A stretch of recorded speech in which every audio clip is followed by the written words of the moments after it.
कला के विद्यार्थियों, आज हमारे डिस्कस का टॉपिक है घनवाद एवं पाब्लो पिकासो का प्रसिद्ध चित्र है आविन्यो की स्त्रियां। आज हम घनवाद की उत्पत्ति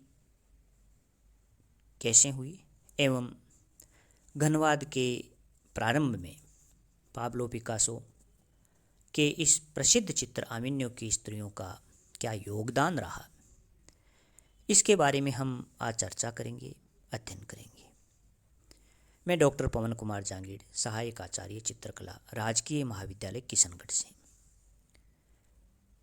सबसे पहले हम बात करते हैं घनवाद की, क्योंकि घनवाद को जानने पर ही हम ये जान पाएंगे कि पिकासो के इस चित्र का घनवाद में क्या महत्व रहा।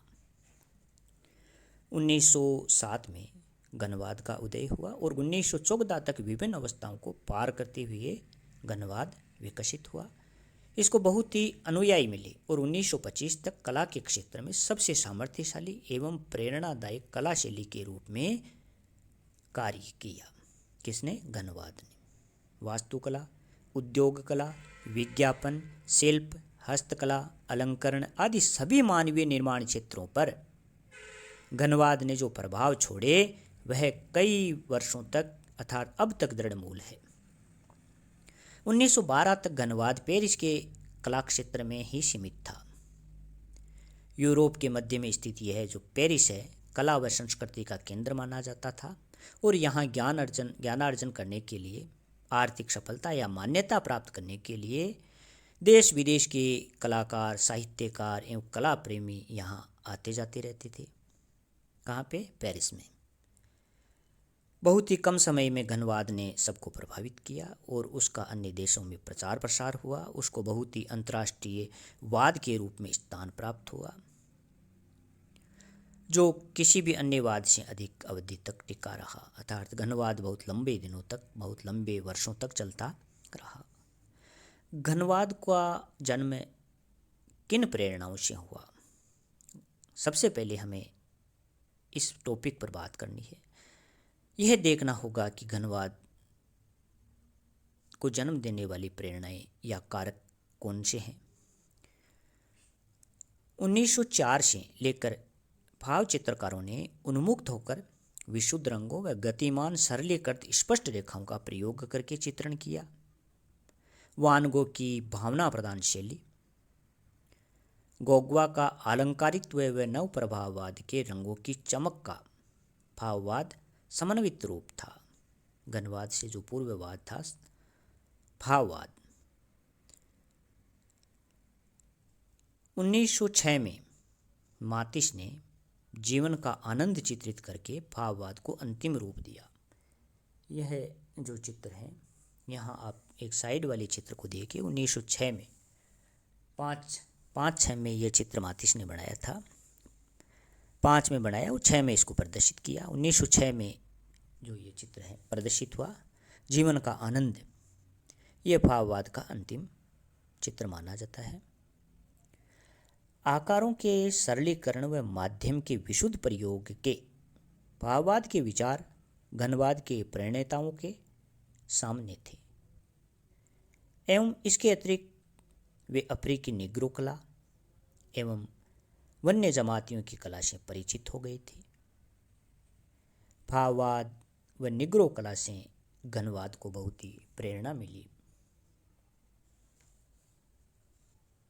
निग्रो कलाकृतियों के अनोखे सौंदर्य गुणों को सबसे पहले मातिस, ब्लमक व देरे ने परखा व उसके द्वारा पिकासो व ब्राक निग्रो कला की ओर आकृष्ट हुए और वे निग्रो कलाकृतियों का संग्रह करने लगे। 1905, 6 व 7 में सेजान की कृतियों का प्रदर्शन हुआ, प्रदर्शनियाँ लगी। इसमें सेजान ने कला विषयक विचार व्यक्त किए और सेजान ने कहा कि प्रकृति को वृत्तचित्ती, गोल व शंकु के आकारों में देख कर चित्रित करना चाहिए।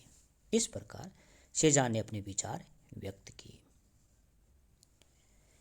इस बात ने घनवादी चित्रकारों को रचना पर बल देकर चित्रण करने का एक नया दृष्टिकोण दिया।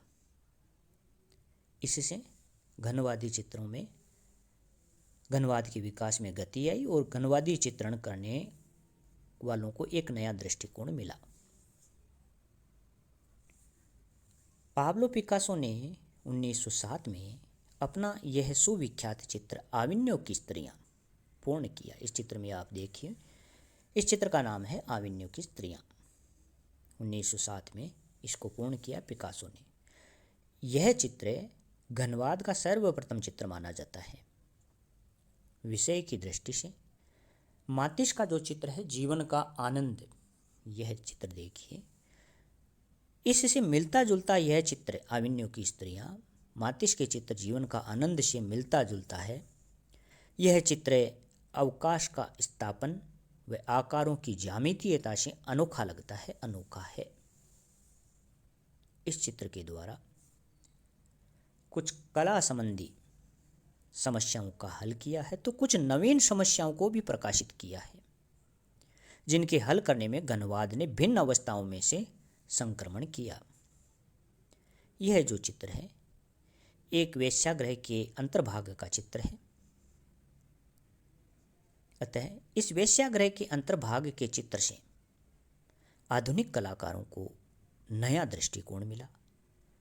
अब तक देगा, तुलुज-लौत्रेक, रूओ आदि 19वीं शताब्दी के चित्रकारों ने इस प्रकार वेश्यागृह के अंतर्भाग का चित्रण किया था, किंतु उनके दृष्टिकोण भिन्न थे, अलग थे।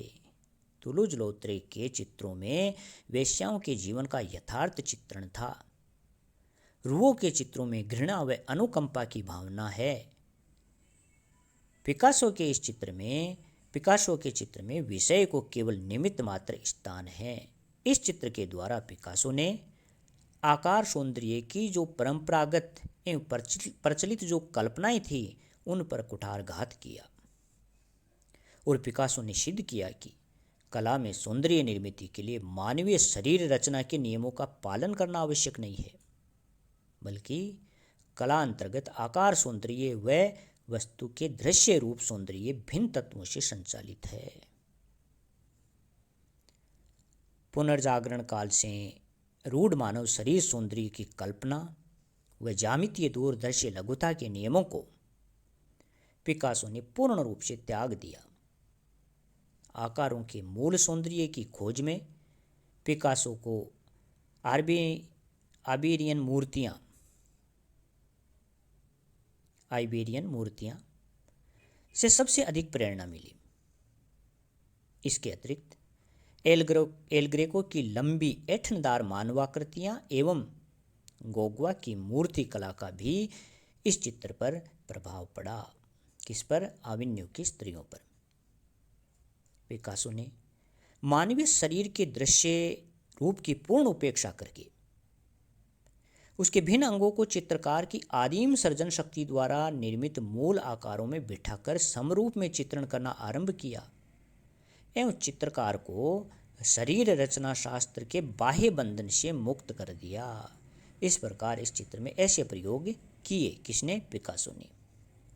अब चित्रकार मौलिक आकारों से रचना करके स्वतंत्र सृष्टि का निर्माण करने में समर्थ हुआ। इस चित्र के बनते ही चित्रकार मौलिक आकारों से रचना करके स्वतंत्र सृष्टि का निर्माण करने में समर्थ होने लगे और उसकी चित्र सृष्टि ऐसे दिखाई देने लगी जैसे कि कांट के दर्शन में की गई परिभाषा के अनुसार सत्य सृष्टि जो केवल इंद्रियों से ज्ञात सृष्टि से भिन्न है, किंतु जो अनुभूति व सत्य के अधिक निकट है। इस प्रकार यह प्रसिद्ध चित्र रहा आविन्यो की स्त्रियां। पिकासो का दूसरा आविष्कार था अवकाश का सर्जनपूर्ण प्रस्तापन व दूरदर्शी लघुता के नियमों का रचनात्मकता की दिशा में नवीनीकरण। पिकासो ने जहां इस चित्र के माध्यम से आविष्कार किया, ऐसा ही एक दूसरा आविष्कार कला के क्षेत्र में रहा अवकाश का सर्जनपूर्ण प्रस्तापन एवं दूरदर्शी लघुता के नियमों का रचनात्मकता की दिशा में नवीनीकरण। यह भी पिकासो का एक आविष्कार रहा। इस दिशा में सेजान ने हालांकि आरंभिक कदम उठाए थे, किंतु पिकासो उसके कल्पनातीत आगे बढ़े। पिकासो के चित्र आविन्यो की स्त्रियों की तुलना सेजान के चित्र स्नान मग्नाओं से करने पर यह बात और स्पष्ट हो जाती है।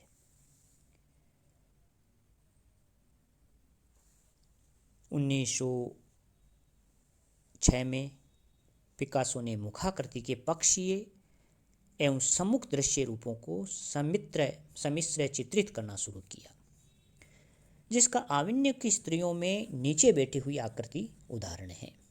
चित्र में भाववाद के चमकीले विशुद्ध रंगों का प्रयोग है। यद्यपि आकार दर्शन में चित्र भाववाद से पूर्ण भिन्न है।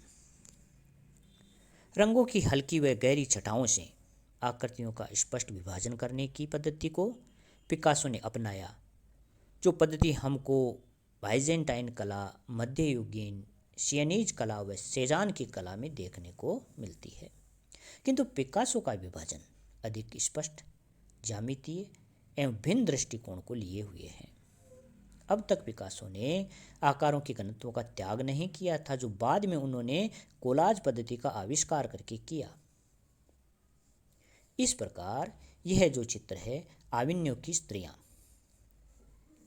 इस चित्र में सेजान, भाववाद, आइबेरियन मूर्तियों, एल ग्रेको, गोग्वा, अफ्रीकी कला व पिकासो की मौलिक प्रतिभा का समन्वित रूप था।